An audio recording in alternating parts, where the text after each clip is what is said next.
Tuhan Yesus, kami mengucap syukur untuk puji-pujian yang sudah kami naikkan ke hadapan Tuhan. Kami tahu setiap pujian yang dinaikkan tertuju kepada surga, dan kami tidak mencuri sedikit pun kemuliaan yang semuanya kami serahkan kepada Tuhan. Dan biarkan pada pagi hari ini, saat ini saatnya kami mendengar firman Tuhan, dan biarkan Engkau Tuhan yang berbicara secara pribadi lewat kami. Biarkan Engkau yang menerjemahkan isi firman yang akan hamba-Mu sampaikan kepada setiap umat-umat Tuhan.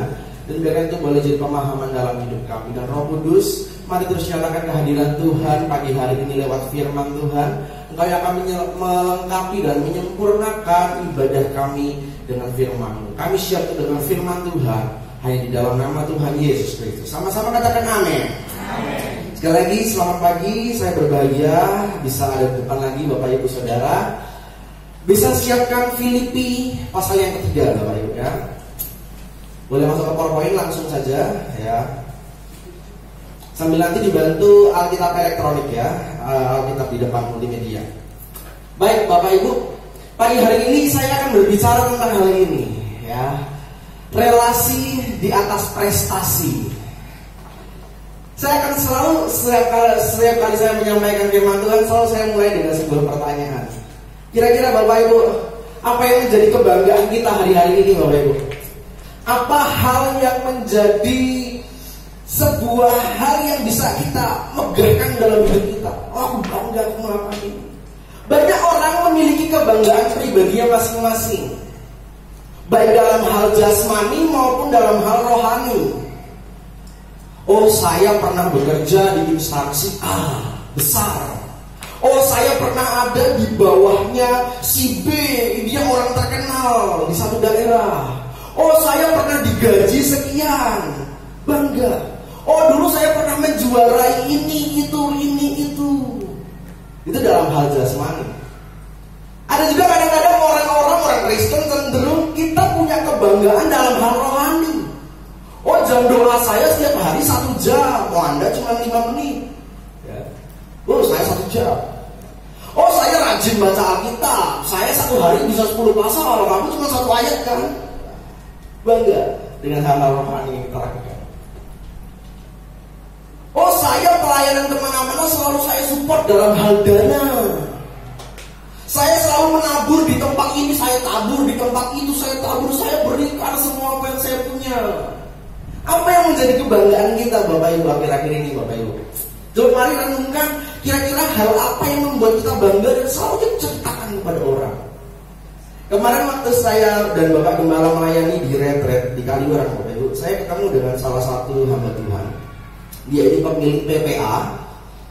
Dan dia selalu cerita ya, dia sudah senior, dia sudah cukup berumur situ Bapak. Dia cerita tentang pengalamannya masa lalu. Saya pernah melakukan ini, saya pernah hampir berantem dengan polisi, saya harus menghadapi jemaat Tuhan, saya menghadapi oknum-oknum di luar. Cenderung orang-orang yang sudah lanjut usia akan selalu menyampaikan pengalaman-pengalaman di masa lalu. Bukan salah, tidak salah. Tapi hal itu yang menjadi sebuah kebanggaan sudah selalu dibicarakan. Ya, coba renungkan Bapak Ibu, kira-kira apa hal yang membuat kita bangga kira-kira ini tentang hidup kita. Dan pagi hari ini saya akan bicara tentang ini, relasi di atas prestasi. Kita sudah buka Filipi 3. Sebelumnya saya akan sampaikan latar belakang Filipi. Klik sekali. Ya, ini kota Filipi Bapak Ibu. Kalau Bapak Ibu kalau lihat, Filipi ada di atas sebelah kiri Bapak Ibu. Ya, Filipi ada di atas. Ya, itu petanya. Klik lagi sekali. Ya, keluarkan saja latar belakang Filipi. Ya. Jadi Filipi ini adalah kota pusat perdagangan. Ya. Kitab Filipi yang nanti akan kita baca itu adalah surat Paulus kepada jemaat Tuhan yang ada di Filipi. Surat Paulus dia tulis dalam penjara, dia tahu ada gereja Tuhan di Filipi, dia kirim surat kepada jemaat Tuhan di Filipi. Kita akan lihat dulu latar belakang Filipi. Filipi adalah kota dengan pusat perdagangan. Di sana sumber emas dan perak melimpah banyak. Nah, tadi sudah kita lihat petanya. Filipi itu ada di antara Asia dan Eropa. Jadi dia penghubung, makanya kaya, makanya jadi pusat perdagangan. Bisnis ekonomi itu jadi jalur Filipi, jadi jalur ekonomi karena dari orang untuk berpindah dari satu tempat ke tempat lain lewat Filipi, gitu ya. Jadi ini kota yang ada kota yang bagus, kota yang berkembang karena penghubung Asia dan Eropa, ya. Di sana terdapat pangkalan militer Romawi. Jadi pusat ada beberapa Romawi itu punya pusat pemerintahan, ada pusat pangkalan militer beberapa di daerahnya. Salah satunya ada di Filipi, ya. Nah di sana itu banyak pensiunan tentara yang percaya Yesus. Banyak pensiunan tentara dan gereja di Filipi kebanyakan diisi oleh para pensiunan tentara yang sudah percaya Tuhan Yesus. Jangan dipikir Bapak Ibu pada zaman Paulus tentara Romawi itu jahat semua, enggak. Ada yang percaya Yesus, ada yang diam-diam menolong orang Kristen, ada yang diam-diam meloloskan orang Kristen. Tentara Romawi ada yang percaya Yesus, ya. Dan di Filipi banyak pensiunan tentara yang sudah percaya Yesus. Karena namanya tentara, mereka itu memiliki patriotisme dan nasionalisme yang tinggi. Mereka bangga dengan apa yang mereka lakukan di masa lalu. Pensiunan biasanya seperti itu, gitu ya. Nah, lalu jemaat Tuhan di Filipi ditata. Ini adalah satu jemaat, satu gereja yang membiayai pelayanan Paulus. Tidak dicatat, saya belum menemukan ada jemaat lain atau ada gereja lain di daerah lain yang dicatat dalam Alkitab yang membiayai pelayanan Paulus. Tapi Filipi membiayai pelayanan Paulus. Luar biasa ya. Karena diberkati oleh Tuhan, karena makmur daerahnya, mereka dilimpahi dengan harta, makanya mereka membiayai pelayanan Paulus. Begitu. Oke, kita baca Filipi 3, satu perikop itu. Tapi kita akan bagi dari ayat 1 sampai ayat yang ke-11 dulu. Saya akan baca ayat yang pertama, lalu Bapak Ibu akan baca ayat yang kedua, saya baca ayat ketiga, dan seterusnya seperti itu ya. Nanti ayat 11 kita baca bersama-sama. Saya mulai dari ayat yang pertama. Filipi 3 ayat yang pertama. Akhirnya saudara-saudaraku, bersukacitalah dalam Tuhan. Menuliskan hal ini lagi kepadamu tidaklah berat bagiku dan memberi kepastian kepadamu. Ayat yang kedua Bapak Ibu, 2, 3. Hati-hatilah terhadap anjing-anjing, hati-hatilah terhadap pekerja-pekerja yang jahat, hati-hatilah terhadap penyunat-penyunat yang palsu. Karena kitalah orang yang bersunat, orang-orang bersunat yang beribadah oleh Roh Allah dan bermegah dalam Kristus Yesus dan tidak menaruh percaya pada hal-hal lahiriah. Ayat 4, 2, 3. Sekalipun aku juga ada alasan untuk menaruh percaya pada hal-hal lahiriah. Jika ada orang lain menyangka dapat menaruh percaya pada hal-hal lahiriah, aku lebih lagi. Ayat yang kelima saya baca. Disurat pada hari ke-8 dari bangsa Israel, dari suku Benyamin, orang Ibrani asli, tentang pendirian terhadap hukum Taurat, aku orang Farisi. Ayat 6, 2, 3. Tentang kegiatan aku penganiaya jemaat, tentang kebenaran dalam mentaati hukum Taurat, aku tidak tercacat. Tetapi apa yang dahulu merupakan keuntungan bagiku, sekarang kuanggap rugi karena Kristus. 8. Malahan segala sesuatu kuanggap rugi karena pengenalan akan Kristus Yesus Tuhanku lebih mulia daripada semuanya. Oleh karena dialah aku telah melepaskan semuanya itu dan menganggapnya sampah supaya aku memperoleh Kristus. Dan berada dalam dia bukan dengan kebenaranku sendiri karena mentaati hukum Taurat, melainkan dengan kebenaran karena kepercayaan kepada Kristus, yaitu kebenaran yang Allah anugerahkan berdasarkan kepercayaan. 10. Yang ku kehendaki ialah mengenal dia dan kuasa kebangkitannya dan persekutuan dalam penderitaannya, di mana aku menjadi serupa dengan dia dalam kematiannya. 11 baca sama-sama, 2, 3. Supaya aku akhirnya beroleh kebangkitan dari antara orang mati. Amin, firman Tuhan. Boleh kembali ke PowerPoint. Ya, ini adalah surat yang Paulus tulis waktu Paulus ada di penjara kepada jemaat Tuhan di Filipi. Ya, sudah kita baca. Next, klik. Keluarkan saja semua, nggak apa-apa. Ya, jadi ayat 1 dan ayat ketiga sampai ayat yang ketiga, Bapak Ibu, ini adalah peringatan Paulus kepada orang-orang Israel, kepada jemaat Tuhan di Filipi, kepada gereja Tuhan yang ada di Filipi, tentang apa? Paulus memperingatkan kepada mereka tentang karakter orang-orang Yahudi yang membangga-banggakan hal-hal lahiriah. Ya, latar belakangnya ada di ayatnya yang kedua dan ayat yang ketiga. Muncul satu golongan, muncul guru-guru Yahudi yang palsu dengan pengajaran-pengajaran yang sesat, dengan pengajaran-pengajaran yang menyeleweng, muncullah di Filipi. Itu latar belakangnya.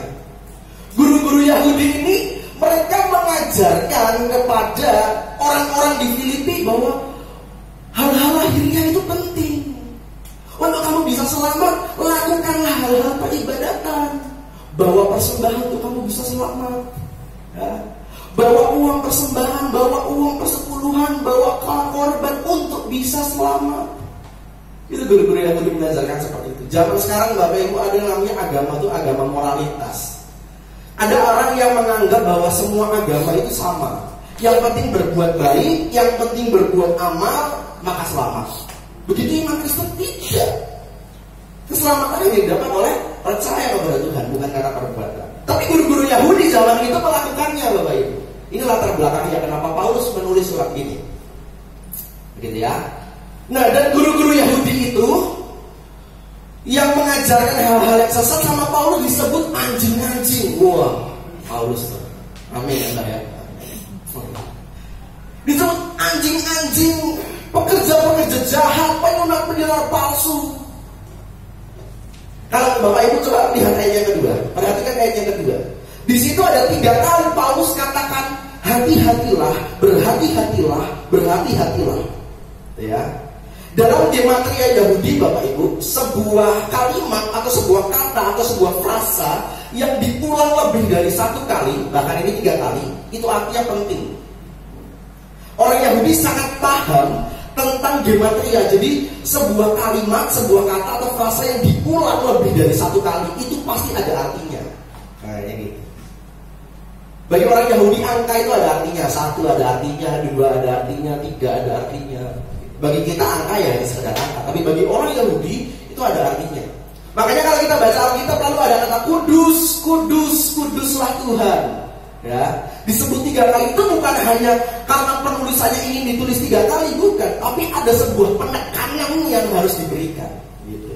Ada sebuah hal yang harus ditekankan dan disampaikan. Kudus, kudus, kuduslah Tuhan. Itu ada artinya. Atau kalau kita baca Matius 5, berbahagialah orang yang bla bla bla, berbahagialah orang yang bla bla, berbahagialah itu ada artinya. Kenapa kok disebut diulang-ulang terus? Nah, Paulus orang Yahudi. Paulus mengerti hal ini. Makanya ditulis berhati-hatilah, hati-hatilah, hati-hatilah. Jemaat Filipi yang baca, oh paham, ini betul-betul penting. Begitu. Gitu ya. Nah, istilah hinaan anjing biasanya digunakan oleh orang-orang Yahudi ditujukan kepada orang-orang non-Yahudi. Kenapa? Karena mereka kafir, mereka tidak percaya Tuhan. Anjing mereka najis, mereka tidak layak. Tapi sama Paulus dalam konteks surat ini, Paulus membalikkan keadaan. Paulus menunjukkan istilah anjing kepada orang-orang Yahudi, guru-guru Yahudi yang mengajarkan hal-hal yang sesat. Hati-hati terhadap anjing-anjing itu, hati-hati terhadap pekerja-pekerja jahat. Kenapa hati-hati? Karena anjing itu dianggap hewan yang najis, hewan yang bisa merusak. Jadi image anjing itu selalu buruk bagi orang Yahudi, gitu ya. Hati-hati terhadap mereka karena mereka ini bisa merusak iman. Pengajaran-pengajaran yang mereka kerjakan, pengajaran-pengajaran yang mereka sebarkan, ini bisa merusak iman. Membangga-banggakan hal-hal yang lahiriah, membangga-banggakan prestasi. Aku sudah lakukan ini, aku sudah lakukan itu. Makanya Paulus katakan berhati-hatilah, gitu ya. Dan guru-guru palsu ini mereka bukan orang tidak terlihat seperti orang. Kalau kita mungkin oh itu ajaran sesat, oh itu ajaran sesat, tidak.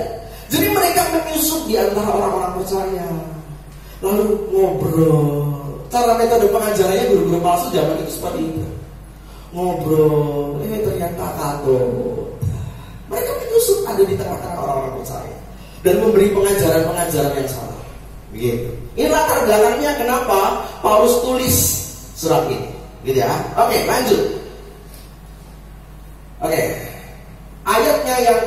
kita lihat ayatnya yang keempat ya Bapak Ibu. Jadi ayat 1 sampai ayat 3 itu dari latar belakang. Ayat keempat, saya baca sekali lagi. Sekalipun aku juga ada alasan untuk menaruh percaya pada hal-hal lahiriah. Jika ada orang lain menyangka dapat menaruh percaya pada hal-hal lahiriah, aku lebih lagi. Jadi Paulus ini maksudnya gini loh. Kamu orang-orang Yahudi, guru-guru Yahudi, kamu tuh bangga dengan hal-hal lahiriah. Sementara seharusnya aku yang jauh bisa lebih bangga tentang apa yang aku sudah lakukan dulu. Apa yang kamu lakukan itu tidak ada apa-apanya dengan apa yang aku lakukan dulu. Paulus seolah-olah berkata seperti itu. Yang kamu lakukan itu masih kecil-kecil gitu. Saya sudah melakukan hal yang jauh lebih besar zaman dulu. Kalau kamu bangga dengan apa yang kamu lakukan, saya seharusnya lebih bangga dengan apa yang saya lakukan. Paulus berkata gitu di ayat 4. Oke, kita lihat ya, apa saja kebanggaan Paulus ya. Ayatnya yang kelima. Disunat pada hari ke-8 dari bangsa Israel, dari suku Benyamin, orang Ibrani asli, tentang pendirian terhadap hukum Taurat, aku orang Farisi. Ayat 6, tentang kegiatan, aku penganiaya jemaat. Tentang kebenaran dalam mentaati hukum Taurat, aku tidak bercacat. Ada 7 kebanggaan Paulus di masa lalu yang Paulus ungkapkan. Nih kalau kamu bangga tentang apa yang kamu lakukan, nih loh aku sudah lakukan ini. Gitu, Paulus seolah-olah berkata seperti itu. Yang pertama, di surat hari yang ke-8. Mungkin bagi kita orang Indonesia ini tidak terlalu penting, tapi bagi orang Yahudi ini hal yang sangat penting. Kenapa? Karena hal ini bicara tentang perjanjian darah. Itu jadi identitas bahwa aku ini dipilih Tuhan, aku ini diperkenan Tuhan. Jadi hal yang penting, sama seperti kita zaman sekarang Bapak Ibu orang Kristen, kita menganggap bahwa pengorbanan Yesus itu adalah hal yang penting, ya. Kita menganggap bahwa darah Kristus, darah Yesus yang tertumpah itu adalah penting. Kenapa? Karena itu jadi identitas kita. Gitu. Kalau tidak ada itu, kita tidak bisa dipilih oleh Tuhan. Sama seperti orang Yahudi. Orang zaman itu menganggap surat harian ke-8 itu penting. Kenapa? Karena itu identitas bahwa aku ini bangsa yang dipilih oleh Tuhan. Gitu. Jadi Paulus waktu dia menuliskan suratnya, aku ini di surat hari yang ke-8, aku bangsa Israel, aku orang Benyamin, bukan tanpa arti. Ada maksud yang dia mau sampaikan. Yang kedua, dia sampaikan bahwa aku ini bangsa pilihan, aku ini bangsa Israel. Ya, coba buka untuk ayat referensi Roma 9 ayatnya yang keempat dari Alkitab elektronik saja. Roma 9 ayatnya yang keempat. Roma 9 ayatnya yang keempat. Jadi betapa bangganya Paulus ya. Ya, saya bacakan. Sebab mereka adalah orang Israel. Mereka telah diangkat menjadi anak. Ya, jadi dianggap anak. Dan mereka telah menerima kemuliaan dan perjanjian-perjanjian dan hukum Taurat dan ibadah dan janji-janji. Makanya waktu kembali ke bawah ya. Makanya waktu Paulus sampaikan aku ini orang Israel, itu bukan tanpa arti. Dia begitu Bang. Yang ketiga, aku ini orang suku Benyamin. Kenapa dia harus cantumkan bahwa dia suku Benyamin? Kira-kira kenapa Bapak Ibu tahu enggak? Karena bagi orang Yahudi, mereka percaya dan mereka bangga sekali dari suku Benyamin. Kenapa? Karena suku Benyamin adalah suku pertama yang memberikan raja kepada bangsa itu. Gitu. Oh, raja pertama Israel itu dari suku Benyamin. Saul itu dari suku Benyamin. Daud dari suku Yehuda. Makanya orang Benyamin, Paulus yang adalah keturunan Benyamin, dia bangga, aku ini dari suku Benyamin. Raja pertama bangsa ini tuh berasal dari sukuku. Gitu. Berikutnya, aku adalah orang Ibrani asli. Zaman itu banyak orang Yahudi yang sudah tercampur dengan orang non-Yahudi, gitu ya. Makanya dia jelas, garis keturunanku dari atas sampai bawah, aku orang Ibrani asli, tidak najis. Aku tidak bercampur darah dengan orang di luar Yahudi. Berikutnya, aku orang Farisi. Ini menarik Bapak Ibu. Farisi itu adalah garis sekolah yang paling keras dalam Yunani, di dalam Yahudi. Orang Yahudi kalau masuk ke sekolahnya Farisi itu pendidikannya keras sekali. Orang Farisi berasal dari kata perusim, aliran paling keras dalam Yahudi. Sangat ketat memelihara adat istiadat Taurat, sangat ketat mempelajari Taurat. Mereka setiap hari yang mereka lakukan hanya menghafal tentang Taurat. Kenapa harus dihafal? Mungkin bagi kita Taurat kan cuma 10 ya Bapak Ibu. Enggak. Bagi orang Farisi, bagi orang Yahudi, Taurat itu, hukum Taurat akan dipecah-pecah. Hukum yang pertama dipecah di zaman sekarang jadi seperti apa. Hukum yang kedua dipecah lagi di zaman sekarang jadi seperti apa. Dan dicatat pada zaman itu, hukum Taurat yang 10 itu dipecah menjadi 613 poin aturan. Itu yang mereka hafalkan setiap hari, yang direnungkan setiap hari, merenungkan Taurat setiap hari. Mereka tuh hidup dari aturan kepada aturan. Kalau keluar rumah harus kaki kanan dulu. Iya betul. Cuci tangan, kira-kira yang kena air dulu, ngambilnya pakai tangan apa? Doa itu pakai cara yang seperti apa? Kalau melakukan ini doanya apa? Kalau melakukan itu doanya apa? Ada 613 poin aturan zaman itu. Dari 10 hukum Taurat dipecah. Jadi ada 613 poin aturan. Makanya waktu Paulus katakan aku ini orang Farisi. Dengan kata lain, dengan maksud lain dia tuh membanggakan ini loh, aku tuh hafal Taurat. Sepanjang aku masih muda sampai sekarang aku hafal Taurat. 613 poin aturan tuh aku mengerti. Gitu maksudnya. Penjabarannya ada 613 poin. Dalam hal kegiatan di ayat yang ke-7, ayat yang ke-6, aku ini penganiaya jemaat. Maksudnya adalah untuk orang bisa menganiaya jemaat itu harus minta izin dulu sama aku. Kita lihat kisahnya Stefanus. Ya. Jadi yang dimaksudkan Paulus adalah aku ini orang Farisi betul, tapi aku ada di atasnya orang Farisi. Wah, bangga sekali. Untuk orang bisa membunuh, untuk orang bisa merajam orang Kristen, mereka harus minta izin dulu sama aku. Aku orang Farisi betul, tapi aku ada di atas mereka. Aku pemimpin. Itu kebanggaan Paulus. Ya, yang berikutnya, masih ayat ke-6. Tentang kebenaran dalam mentaati hukum Taurat, aku tidak bercacat. Dia dengan berani mengatakan 613 poin yang diajarkan itu, yang saya hafalkan, saya kerjakan dengan tepat. Dengan seolah-olah dia bilang, kamu yang kamu lakukan itu tidak ada apa-apanya dengan apa yang saya lakukan. Bangga dengan prestasinya di masa lalu. Itu kebanggaan Paulus, itu juga kebanggaan Paulus di masa lalu. Kamu mengajarkan hal-hal yang seolah-olah membanggakan prestasimu, seolah-olah membanggakan hal-hal lahiriahmu. Tapi lihat aku sudah melakukan ini semua. Itu Paulus katakan seperti itu. Renungannya bagi kita Bapak Ibu yang pertama, sekali lagi apa yang menjadi kebanggaan kita? Sudahkah kita bisa melebihi Paulus? Kadang-kadang kita merasa kita bangga dengan diri kita melebihi Paulus, padahal yang Paulus lakukan jauh lebih daripada kita. Yang dia lakukan ini sebenarnya bukan dosa loh Bapak Ibu, enggak. Dia sedang melakukan kebenaran menurut Taurat, menurut dirinya sendiri. Dia sedang menyenangkan hati Tuhan. Ini bukan dosa yang dia lakukan. Salah dia sih. Karena cara pandangnya kebenaran diri sendiri. Kadang-kadang kita bahkan, saya pernah ketemu sama satu orang Bapak Ibu, yang dia bangga dengan prestasi buruknya malah. Saya ini sudah apa ya dosa yang belum pernah saya buat. Dia bangga sekali. Saya bunuh orang sudah sering. Saya keluar masuk penjara. Narkoba saya udah biasa. Bangga sekali dia dengan prestasi buruknya. Paulus dia bangga dengan prestasinya, dia berusaha menyenangkan hati Tuhan waktu dia belum tahu.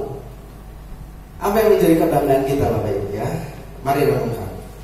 Kalau saya boleh simpulkan, dari 7 kebanggaan Paulus ini bisa ada 3, disimpulkan menjadi 3 kesombongan. Yang pertama, kesombongan karena keturunan. Yang kedua, kesombongan karena ketaatan beragama. Yang ketiga, kesombongan akan kebenaran diri sendiri. Ya. Coba kita introspeksi diri. Apa yang menjadi kesombongan kita? Lanjut ya, ayat yang ke-7. Nah, inilah yang menjadi titik balik Paulus, turning point. Sudah kita bahas ya beberapa waktu yang lalu. Turning point. Ayat yang ke-7. Bapak Ibu perhatikan ayat yang ke-7. Tetapi ini ayat yang terkenal ya. Apa yang dahulu merupakan keuntungan bagiku, sekarang kuanggap rugi karena Kristus. Tetapi apa yang dahulu merupakan keuntungan bagiku, sekarang kuanggap rugi karena Kristus. Diperjelas lagi di ayat yang ke-8. Malahan segala sesuatu kuanggap rugi karena pengenalan akan Kristus Yesus Tuhanku lebih mulia daripada semuanya. Oleh karena dialah aku telah melepaskan semuanya itu dan menganggapnya sampah. Oh, dijelaskan di situ. Itu ada penekanan di situ. Apa yang aku lakukan ini, yang dulu merupakan keuntungan dan kebanggaan diriku, waktu aku kenal Tuhan, ini semua aku anggap sampah. Dijelaskan di ayat yang ke-8. Malahan segala sesuatu ku anggap rugi karena pengenalan akan Kristus Yesus lebih mulia. Coba sama-sama katakan, pengenalan Yesus lebih mulia. 1, 2, 3. Iya. Jangan bangga akan prestasi kita ya Bapak Ibu ya. Beberapa waktu yang lalu Bapak Gembala sampaikan tentang move on. Lupakan apa yang di belakang. Baik hal-hal penderitaan, sakit penyakit, maupun prestasi yang ada di belakang. Ya, beberapa waktu yang lalu Bapak Gembala katakan masa lalu hanya jadi masa lalu, tidak akan jadi apa-apa. Yang prestasi ada di sini, yang masalah penyakit ada di sini, lupakan, tinggalkan. Termasuk hal-hal kemuliaan yang ada di masa lalu, lupakan. Ya, Paulus menganggap rugi semua apa yang dia kerjakan, apa yang dulu dia anggap bermakna, dia bisa bermegah, tapi dia anggap rugi. Lanjut. Jadi di ayat yang ke-7 ini adalah Paulus berubah, tujuannya Paulus berubah. Gitu ya. Boleh baca sama-sama ini di depan, Bapak 1, 2, 3. Mengenal Tuhan jauh lebih mulia daripada prestasi.